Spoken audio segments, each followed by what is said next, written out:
SRF நம்ம அவ்வளோதான். Next trip கிளம்பிட்டோம். நம்மளோட அடுத்த ட்ரிப் என்னன்னா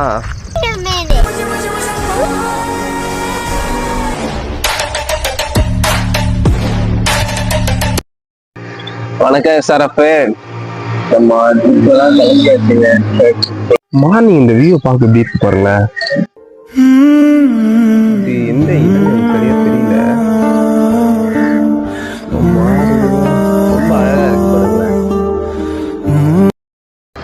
சார் அவ்வளோதான், நம்ம ஆல்மோஸ்ட் ரீச் ஆகிட்டோம். நமக்கு இன்னும் எத்தனை கிலோமீட்டர் இருக்குன்னா ஜஸ்ட் இன்னும் நமக்கு 7 கிலோமீட்டர் தான் இருக்கு. டேரெக்டாக நம்ம அந்த கோயிலுக்கு போயிட்டு ஃபர்ஸ்ட் அந்த ஆற்றுக்கு அதுக்கப்புறம் தான் நம்ம போக முடியும்னு நினைக்கிறேன். நம்ம வந்த கார் தான் பாருங்க, டொயோட்டோ குவாலிஸ். இது ரொம்ப பழைய காரு, பட் நம்ம இப்போதைக்கு எதுவும் கிடைக்கல. நம்ம சடன் பிளான்ன்றதுனால எதுவும் கிடைக்காதனால நம்ம இருக்கிற வண்டியை தாங்க நம்ம எடுத்துட்டு வந்துட்டோம். வணக்கம் எஸ்ஆர்எஃப். நம்ம இன்னைக்கு எங்க வந்திருக்கோம்னா பவானி வந்திருக்கோம். பவானியில ஒரு சின்ன வேலையா வந்தோம். சரி, அப்படி இங்க பவானி நல்லா இருக்கு அப்படின்னு வந்தோம்.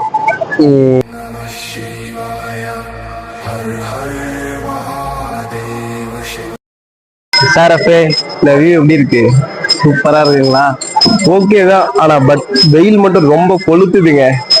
சும்மா வேறு வந்துட்டே இருக்குங்க.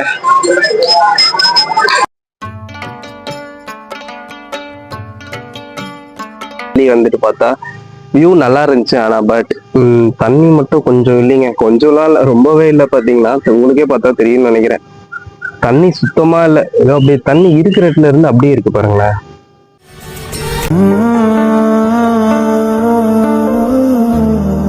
இல்லாம நிம்மதியா தூங்குங்க. அத்திம்பேர் செத்து போல தூங்கிட்டு இருக்கார்.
கொசுக்கடி இல்லாம நிம்மதியா தூங்குங்க.